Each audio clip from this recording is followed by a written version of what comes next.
ಪಾಕಿಸ್ತಾನಕ್ಕೆ ಅಕ್ಷರಶಃ ಶನಿಕಾಟ ಈಗ ಶುರುವಾಗಿದೆ ಅಂತ. ನಾವು ಅನೇಕ ದಿನಗಳಿಂದ DNA ಪಾಕಿಸ್ತಾನದಲ್ಲಿ ಆಗ್ತಾ ಇರುವಂಥ ಇಂಚಿಂಚು ಬೆಳವಣಿಗೆಗಳನ್ನು ನೋಡ್ತಾ ಇದ್ದೀವಿ. ಪಾಕಿಸ್ತಾನದಲ್ಲಿ ಸ್ವತಃ ಅನಾಮಧೇಯ ವ್ಯಕ್ತಿಗಳು ಅಲ್ಲಲ್ಲಿ ದಾಳಿ ಮಾಡಿ ಭಾರತಕ್ಕೆ ಬೇಕಾದಂತಹ ಮೋಸ್ಟ್ ವಾಂಟೆಡ್ ಟೆರರಿಸ್ಟ್ಗಳನ್ನು ಹತ್ಯೆ ಮಾಡೋದ್ರಿಂದ ಹಿಡಿದು ಪಾಕಿಸ್ತಾನದಲ್ಲಿ ಬಲೂಚಿಸ್ತಾನಿಗಳು BLA ಮುಖಾಂತರ ಏನು ಸ್ವತಂತ್ರ ದೇಶ ಬೇಕು ಅಂತ ಹೋರಾಟ ಮಾಡುವ ತನಕ, ಪಾಕ್ ಅಕ್ಯುಪೈಡ್ ಕಾಶ್ಮೀರದಲ್ಲಿ ಜನ ದಂಗೆ ಎದ್ದು ಪಾಕಿಸ್ತಾನದ ಸರ್ಕಾರದ ವಿರುದ್ಧ, ಶರೀಫ್ ವಿರುದ್ಧ, ಮುನೀರ್ ವಿರುದ್ಧ ದಂಗೆ ಹೇಳ್ತಾ ಇರೋದ್ರಿಂದ ಹಿಡಿದು ಇವತ್ತು ಅಫ್ಘಾನಿಸ್ತಾನದ ತಾಲಿಬಾನ್ ಪಾಕಿಸ್ತಾನದ ಮೇಲೆ ದಾಳಿ ಮಾಡುವ ತನಕವೂ ಕೂಡ ಪಿನ್ ಟು ಪಿನ್ ಡೀಟೇಲ್ಸನ್ನು ಇದೇ ಜೀಕರಣ ನ್ಯೂಸ್ DNAಯಲ್ಲಿ ನೋಡ್ತಾ ಬಂದಿದ್ದೀವಿ. ಹಾಗಾದರೆ ಪಾಕಿಸ್ತಾನ ಇದೀಗ ಅಕ್ಷರಶಃ ನರಕ ಸ್ಥಿತಿಯನ್ನು ಅನುಭವಿಸ್ತಾ ಇದೆ ಅಂತ. ಯಾವ ಭಯೋತ್ಪಾದನೆಗೆ ತನ್ನ ಒಟ್ಟಾರೆ ಬೆಂಬಲವನ್ನು ಕೊಟ್ಟು ಅವನನ್ನು ಪೋಷಿಸಿತ್ತಲ್ಲ ಪಾಕಿಸ್ತಾನ, ಇವತ್ತು ಅದರ ಏಟನ್ನು ಪಾಕಿಸ್ತಾನ ತಿಂತಾ ಇದೆ ಅಂತ ಹೇಳಿದರೆ ತಪ್ಪಿಲ್ಲ. ಯಾಕಂದರೆ ಅಮೆರಿಕನೂ ಕೂಡ ಈ ಹಿಂದೆ ಅನೇಕ ಬಾರಿ ಇದನ್ನು ಉಲ್ಲೇಖ ಮಾಡಿ ಹೇಳಿದೆ. ಏನಾಗ್ತಾ ಇದೆ, ಒಂದು ಕಡೆ ಅಫ್ಘಾನಿಸ್ತಾನದ ತಾಲಿಬಾನ್ ಪಾಕಿಸ್ತಾನದ ವಿವಿಧ ಪ್ರಾಂತ್ಯಗಳು, ವಿವಿಧ ಪ್ರದೇಶಗಳನ್ನು ಕೇಂದ್ರೀಕರಿಸಿಕೊಂಡು ದಾಳಿ ಮಾಡಿದರೆ, ಇತ್ತ POK ಜನ ನಮಗೆ ಪಾಕಿಸ್ತಾನದ ಉಸಾಬರಿ ಬೇಡ, ನಾವು ಭಾರತದವನ್ನು ಸಂಪರ್ಕ ಮಾಡ್ತೀವಿ, ಭಾರತದ ಸಹಾಯ ಹಸ್ತಕ್ಕೆ ಹೋಗ್ತೀವಿ ಅಂತ ಸ್ವತಃ POK ಜನ ಮಾತನಾಡುವ ಹಂತಕ್ಕೆ ಪಾಕಿಸ್ತಾನದ ಪರಿಸ್ಥಿತಿ ಬಂದಿದೆ. ಏನೇನು ಡೀಟೇಲ್ಸ್ ಆಯಿತು, ತಾಲಿಬಾನನ್ನು ಪೋಷಣೆ ಮಾಡಿದವರು ಯಾರು, ಏನು ಎತ್ತ ಡೀಟೇಲ್ಸ್ ನೋಡ್ತಾ ಹೋಗೋಣ. ಪಾಕ್ ಮೇಲೆ ತಾಲಿಬಾನ್ ವಾಯುದಾಳಿ ಆಗಿದೆ. ಪಾಕಿಸ್ತಾನದೊಳಗೆ ನುಗ್ಗಿ ಬಾಂಬ್ ಹಾಕಿದ್ದಾರೆ ಅಫ್ಘಾನಿಸ್ತಾನದ ಫೈಟರ್ ಜೆಟ್ಗಳು. ಬಲೂಚಿಸ್ತಾನ, ಖೈಬರ್ ಪಖ್ತೂನ್ಖ್ವಾದಲ್ಲಿರುವಂತಹ ಉಗ್ರರ ನೆಲೆಗಳನ್ನು ಗುರಿಯಾಗಿಸಿಕೊಂಡು ದಾಳಿ. ಐಸಿಸ್ ಅಡುಗುತಾಣಗಳನ್ನೆಲ್ಲ ತಾಲಿಬಾನ್ ಪಡೆಯೆಲ್ಲ ನಾಶ ಮಾಡಿತು. ಪಾಕಿಸ್ತಾನದ ವಾಯುದಾಳಿಗೆ ಅಫ್ಘಾನಿಸ್ತಾನ ಪ್ರತೀಕಾರವನ್ನು ತೀರಿಸಿಕೊಂಡಿದೆ. ಇತ್ತೀಚೆಗೆ ಒಂದು ದಾಳಿಯಾಗಿತ್ತು, ನಾವೆಲ್ಲ ಅದ್ರ ಬಗ್ಗೆ ಡೀಟೇಲ್ಸ್ ನೋಡಿದ್ವಿ. ಕರಾಚಿಯ ರೇಂಜರ್ಸ್ ಅವರ ಪ್ರಧಾನ ಕಚೇರಿ ಏನಿತ್ತು, ಆ ಪ್ರಧಾನ ಕಚೇರಿಯ ಮೇಲೆ ಇವರು ದಾಳಿ ಮಾಡಿದರು ಅಫ್ಘಾನಿಸ್ತಾನದವರು. ಅದಕ್ಕೆ ಪ್ರತಿಯಾಗಿ ಅವರು ದಾಳಿ ಮಾಡಿದರೆ ಈಗ ಒನ್ಸ್ ಅಗೇನ್ ದಾಳಿ ಆಗಿದೆ. ನೀವು ಸ್ವಲ್ಪ ಇತಿಹಾಸಕ್ಕೆ ಹೋದರೆ 1980ರ ದಶಕ ಸೋವಿಯತ್ ಒಕ್ಕೂಟ ಮತ್ತು ಅಫ್ಘಾನ್ ನಡುವೆ ಯುದ್ಧ ಆಗುತ್ತೆ. ಯಾವಾಗ? 1980ರ ಸಂದರ್ಭದಲ್ಲಿ. ಯುದ್ಧ ಆದಂತಹ ಸಮಯದಲ್ಲಿ ಅಫ್ಘಾನಿಸ್ತಾನದಲ್ಲಿ ಕೆಲವೊಂದಿಷ್ಟು ಜನ ನಿರಾಶ್ರಿತರಾಗ್ತಾರೆ ಯುದ್ಧದ ಕಾರಣಕ್ಕೆ. ಆ ನಿರಾಶ್ರಿತರು ಏನು ಮಾಡ್ತಾರೆ, ಪಾಕಿಸ್ತಾನಕ್ಕೆ ಬರ್ತಾರೆ. ಪಾಕಿಸ್ತಾನ ಸರ್ಕಾರ ಇವರನ್ನು ಬಳಸಿಕೊಳ್ಳೋದಕ್ಕೆ ಶುರು ಮಾಡುತ್ತೆ. ಯಾವ ಕಾರಣಕ್ಕೆ? ಭಾರತದ ವಿರುದ್ಧ ಯುದ್ಧವನ್ನು ಮಾಡಬೇಕು ಅಂತ. ಬಳಸಿಕೊಳ್ಳೋ ಪ್ರಯತ್ನದ ಭಾಗವಾಗಿ ಪಖ್ತೂನ್ಖ್ವಾ ಮತ್ತು ಬಲೂಚಿಸ್ತಾನ ಪ್ರಾಂತ್ಯಗಳಲ್ಲಿ ಅವ ಗಡಿಗ ಪ್ರದೇಶದಲ್ಲಿ ಏನು ಮಾಡ್ತಾರೆ, ಈ ಮದರಸಗಳು, ಧಾರ್ಮಿಕ ಮದರಸಗಳು ಏನಿರುತ್ತೆ, ಆ ಧಾರ್ಮಿಕ ಮದರಸಗಳಲ್ಲಿ ಇವರಿಗೆ ಧಾರ್ಮಿಕ ಶಿಕ್ಷಣವನ್ನು ಕೊಡೋದಕ್ಕೆ ಯಾರು ಮುಂದಾಗ್ತಾರೆ? ಪಾಕಿಸ್ತಾನ ಸರ್ಕಾರ ಮುಂದಾಗುತ್ತೆ. ಎಲ್ಲಿಂದ ಬಂದವರು? ಅಫ್ಘಾನಿಸ್ತಾನದಿಂದ ಬಂದವರು. ತಾಲಿಬಾ ಅಂತ ಕರೀತಾರೆ ಅವ್ರಿಗೆ. ತಾಲಿಬಾ ಅಂತ ಹೇಳಿದ್ರೆ ಏನು? ವಿದ್ಯಾರ್ಥಿ ಅಂತ. ತಾಲಿಬಾ ಇದ್ದವರು ಮುಂದೆ ತಾಲಿಬಾನ್ ಆಗಿ ಕನ್ವರ್ಟ್ ಆಯಿತು. ಅಂದರೆ ಭಾರತದ ನಡುವೆ ಏನಾದರೂ, ಭಾರತ ಮತ್ತು ಪಾಕಿಸ್ತಾನ ನಡುವೆ ಏನಾದರೂ ಯುದ್ಧ ಆದರೆ ನಮಗೆ ಸಹಾಯಕ್ಕೆ ಪಶ್ಚಿಮ ಗಡಿಯಲ್ಲಿ ಅಫ್ಘಾನಿಸ್ತಾನ ಬೇಕಾಗುತ್ತೆ. ನಮಗೆ ನಂಬಿಕೊಂಡಿರುವಂತಹ, ನಮ್ಮ ಮಾತನ್ನು ಕೇಳಿರುವಂತಹ ಸರ್ಕಾರ ಎಲ್ಲಿರಬೇಕು? ಅಫ್ಘಾನಿಸ್ತಾನದಲ್ಲಿ ಇರಬೇಕು ಅನ್ನೋ ಕಾರಣಕ್ಕಾಗಿ ತಾಲಿಬಾನನ್ನು 1980ರ ದಶಕದಿಂದ ಪಾಲನೆ ಪೋಷಣೆ ಮಾಡಿ ಅವರಿಗೆ ಆರ್ಥಿಕ ಸಹಾಯ, ಅವರಿಗೆ ಬೇಕಾದಂಥ ಯುದ್ಧ ಸಾಮಗ್ರಿಗಳು, ಶಸ್ತ್ರಾಸ್ತ್ರಗಳನ್ನು ಇದೇ ಪಾಕಿಸ್ತಾನ ಪೂರೈಕೆ ಮಾಡಿತ್ತು. ಇದು ಒಂದು ಬೆಳವಣಿಗೆ. 1996ರಲ್ಲಿ ತಾಲಿಬಾನ್ ಏನು ಮಾಡುತ್ತೆ, ಕಾಬೂಲನ್ನು ವಶಪಡಿಸಿಕೊಂಡು ಇಸ್ಲಾಮಿಕ್ ಎಮಿರೇಟ್ ಆಫ್ ಅಫ್ಘಾನಿಸ್ತಾನ್ ಸರ್ಕಾರವನ್ನು ಮಾಡುತ್ತೆ. ರಾಜತಾಂತ್ರಿಕ ಒಪ್ಪಿಗೆಯನ್ನು ಕೊಟ್ಟಿದ್ದು ಇದೇ ಪಾಕಿಸ್ತಾನ. ಗಮನಿಸಬೇಕಾದಂಥ ಸಂಗತಿ, 80ರ ದಶಕದಿಂದ ಹಿಡಿದು 96ರ ತನಕವೂ ಕೂಡ ಅವರಿಗೆ ಬೇಕಾದಂಥ ಎಲ್ಲ ಸವಲತ್ತುಗಳನ್ನು ಕೊಟ್ಟಿದ್ದಂತಹ ಪಾಕಿಸ್ತಾನ ಇವತ್ತು ಅದೇ ತಾಲಿಬಾನ್ನ ದಾಳಿಯನ್ನು ಎದುರಿಸ್ತಾ ಇದೆ. ಯಾವ ಕಾರಣಕ್ಕಾಗಿ? TTP ಉಗ್ರರಿಗೆ ಅವರು ಜಾಗವನ್ನು ಕೊಟ್ಟಿದ್ದಾರೆ. TTPಯ ಉದ್ದೇಶ ಏನೆನ್ನೋದ್ರ ಬಗ್ಗೆ ನಾವು ಮೊನ್ನೆ ನೋಡಿದ್ವಿ. ಪಾಕಿಸ್ತಾನದ ಸರ್ಕಾರವನ್ನು ಕೆಳಗಿಳಿಸಿ ಅಲ್ಲಿ ಇಸ್ಲಾಮಿಕ್ ಶರಿಯಾ ಕಾನೂನನ್ನು ಹೊಂದಿರುವಂಥ ಸರ್ಕಾರವನ್ನು ಪಾಕಿಸ್ತಾನದಲ್ಲಿ ತರಬೇಕು ಅನ್ನುವ ಕಾರಣಕ್ಕಾಗಿ ಇದೇ TTP ಅವರು ಅನೇಕ ಬಾರಿ ಪಾಕಿಸ್ತಾನದ ಮೇಲೆ ದಾಳಿ ಮಾಡ್ತಾ ಇದ್ದಾರೆ.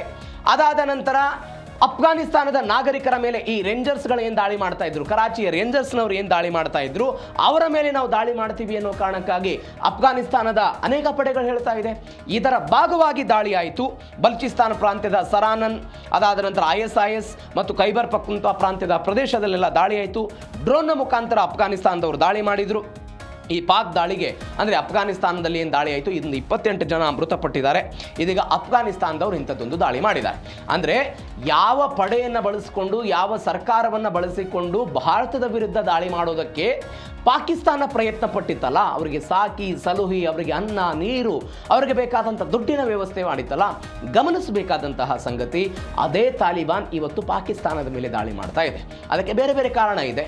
ಒಂದು ಡ್ಯುರಾಂಡ್ ಗಡಿ ರೇಖೆ ಏನಿದೆ ಅದನ್ನು ಅವರು ಒಪ್ಪುವಂತಹ ಪ್ರಯತ್ನವನ್ನು ಮಾಡ್ತಾ ಇಲ್ಲ, ನೀವು ಒಪ್ಪಬೇಕು ಅಂತ ಇವರು ಹೇಳ್ತಾ ಇರೋದು. ಈ ಎಲ್ಲದರ ಭಾಗವಾಗಿ ಪಾಕಿಸ್ತಾನ ಮತ್ತು ಅಫ್ಘಾನಿಸ್ತಾನದ ನಡುವೆ ಇಂಥದ್ದೊಂದು ಭೀಕರ ದಾಳಿಗಳಾಗ್ತಾ ಇರೋದು.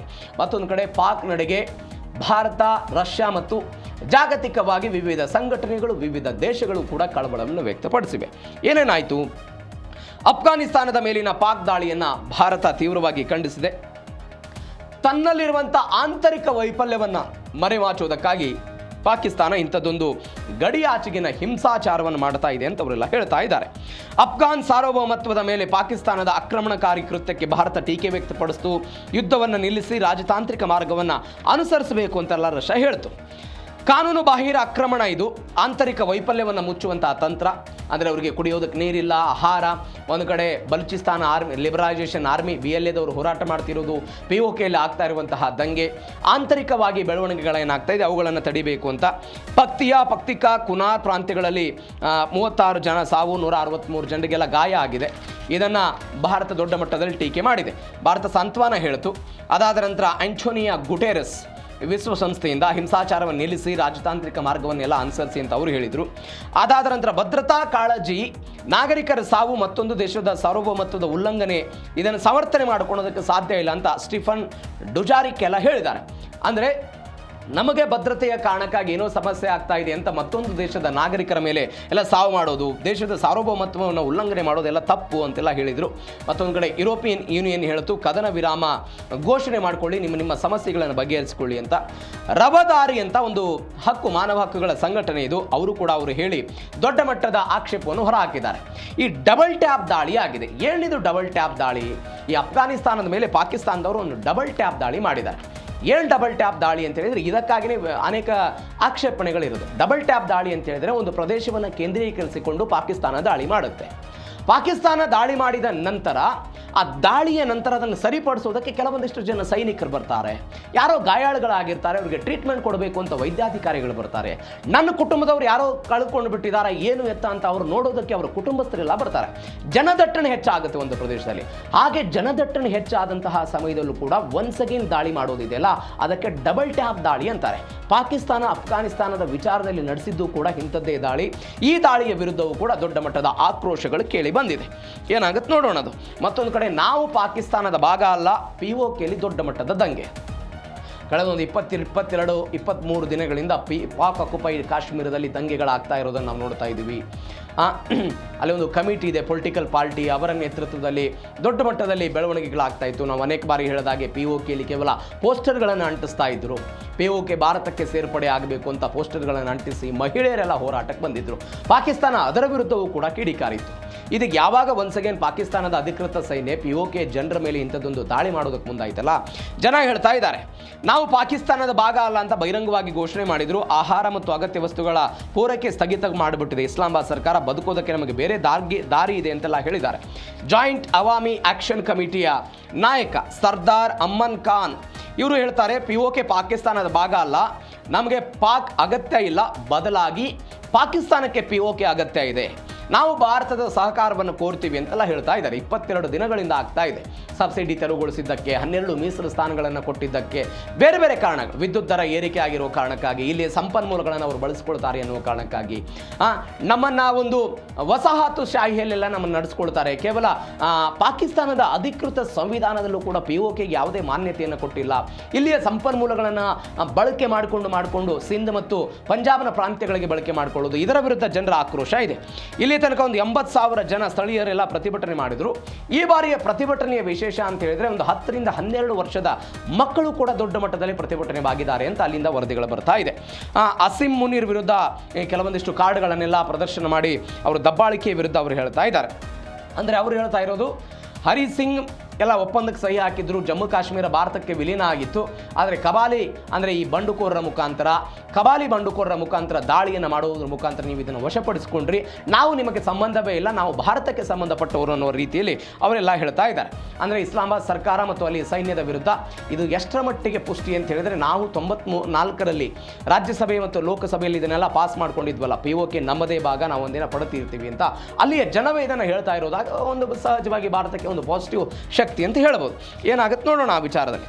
ಮತ್ತೊಂದು ಬೆಳವಣಿಗೆ ಏನಾಗಿದೆ ಅಂತ ಹೇಳಿದರೆ, ಇದೇ POK ವಿಚಾರದಲ್ಲಿ ಉಗ್ರ ಕಾಯ್ದೆಯನ್ನು ಬಳಸುವ ಮುಖಾಂತರ ದಮನ ಮಾಡೋ ಪ್ರಯತ್ನವನ್ನು ಪಾಕಿಸ್ತಾನ ಸರ್ಕಾರ ಮಾಡ್ತಾ ಇದೆ. 22 ಮಂದಿ ಬಲಿಯಾಗಿದ್ದಾರೆ. ಶಾಂತಿಯುತ ಪ್ರತಿಭಟನಾಕಾರರ ಮೇಲೆ ಉಗ್ರ ನಿಗ್ರಹ ಕಾಯ್ದೆಯನ್ನು ಅವರು ಬಳಕೆ ಮಾಡ್ತಿದ್ದಾರೆ.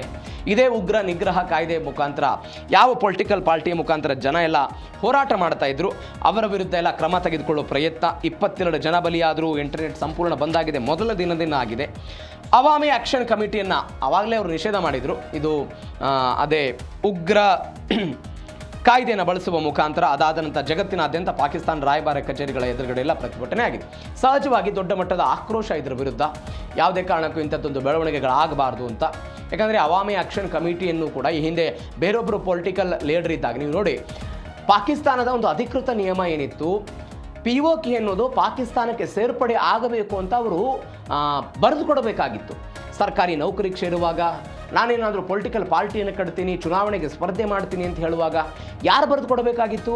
ಅಲ್ಲಿಯ ಜನ ಬರೆದು ಕೊಡಬೇಕಾಗಿತ್ತು. ಜಮ್ಮು ಕಾಶ್ಮೀರ ಪಾಕಿಸ್ತಾನಕ್ಕೆ ಸೇರ್ಪಡೆಯಾಗಿದ್ದು, ಸಾರ್ವಭೌಮತ್ವತೆ ಅಥವಾ ಸ್ವಾತಂತ್ರ್ಯ ಎಲ್ಲವೂ ಕೂಡ ಪಾಕಿಸ್ತಾನಕ್ಕೆ ಸೇರಿದ್ದು ಅಂತ POKಯ ಜನ ಬರೆದು ಕೊಡಬೇಕಾಗಿತ್ತು.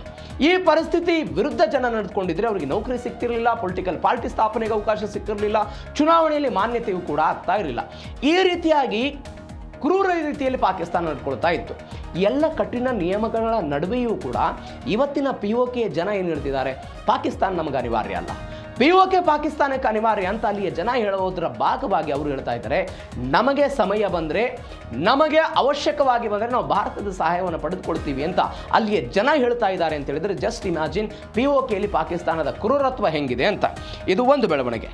ಮತ್ತೊಂದು ಕಡೆ ವಿನಾಶದ ಹಾದಿಯಲ್ಲಿ ಪಕ್ಕದ ರಾಷ್ಟ್ರ, ನರಿ ರಾಷ್ಟ್ರ ಪಾಕಿಸ್ತಾನ ಇದೆ. ಅಫ್ಘಾನ್ ಗಡಿಯಲ್ಲಿ ಯುದ್ಧ ಆಗ್ತಾ ಇದೆ, ತಾಲಿಬಾನ್ನವರು ಅಟ್ಯಾಕ್ ಮಾಡ್ತಾ ಇದ್ದಾರೆ. ಇತ್ತ ಒಂದು 80,000 ಜನ POKಯಲ್ಲಿ ಪ್ರತಿಭಟನೆ ಮಾಡ್ತಾ ಇದ್ದಾರೆ, ನಮ್ಮ ಹಕ್ಕು ನಮಗೆ ಬೇಕು, ಪಾಕಿಸ್ತಾನ ಸರ್ಕಾರದ ಆಟ ಇಲ್ಲಿ ನಡೆಯಲ್ಲ ಅಂತ ಅವರು ಹೇಳ್ತಿದ್ದಾರೆ. ಮತ್ತೊಂದು ಕಡೆ ಭಯೋತ್ಪಾದನೆಯನ್ನು ಸಾಕಿದಂತಹ ದೇಶಕ್ಕೆ ನಾವು ಮೊನ್ನೆ ಸುದೀರ್ಘವಾಗಿ ನೋಡಿದ್ವಿ, ಭಯೋತ್ಪಾದನೆಯನ್ನು ಹೆಂಗೆ ಸಾಕಿ ಸಲುಹಿ ಭಾರತದ ವಿರುದ್ಧ ಪಿತೂರಿ ಪಾಕಿಸ್ತಾನ ಮಾಡಿತ್ತು ಅಂತ. ಇದೀಗ ಅವರಿಂದಲೇ ಪ್ರತ್ಯುತ್ತರ ಬಂದಿದೆ.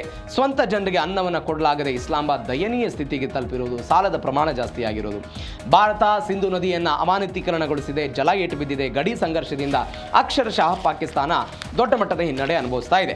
ನೀವು ಉತ್ತರದ ಪಶ್ಚಿಮ ಗಡಿಯಲ್ಲಿ ತಾಲಿಬಾನ್ ಇದೆ, ಉತ್ತರ ಗಡಿ ಅಂದರೆ POK 80,000 ಜನ ಪ್ರತಿಭಟನೆ, ದಕ್ಷಿಣ ಗಡಿಯಲ್ಲಿ BLA ಅವರೆಲ್ಲ ಪ್ರತಿಭಟನೆಯನ್ನು ಮಾಡ್ತಾ ಇದ್ದಾರೆ.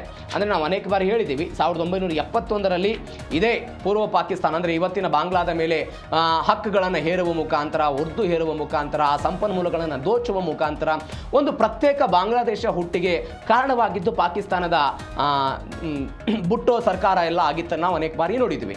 ಅಂತಹ ತಪ್ಪನ್ನು ಮಾಡಿದಂತಹ ಪಾಕಿಸ್ತಾನಕ್ಕೆ ಅಲ್ಲಿಯ ವಿರೋಧ ಪಕ್ಷದ ನಾಯಕರುಗಳು ಕೂಡ ಬುದ್ಧಿವಾದ ಹೇಳಿ ತಮ್ಮ ಸಚಿವರಿಗೆ ಸುಮ್ಮನೆ ಇರಬೇಕು ಅಂತ, ಯಾವುದೇ ನಿರ್ಣಯಗಳನ್ನು ತೆಗೆದುಕೊಳ್ಬೇಡಿ ಅಂತ ಅವ್ರು ಹೇಳಿದಾಗಲೂ ಕೂಡ ಪಾಕಿಸ್ತಾನ ಈ ರೀತಿಯಾಗಿ ನಡೆದುಕೊಳ್ತಾ ಇದೆ. ಏನಾಗುತ್ತೆ ಪಾಕಿಸ್ತಾನದ ಪರಿಸ್ಥಿತಿ ಅಂತ ಕಾದು ನೋಡೋಣ.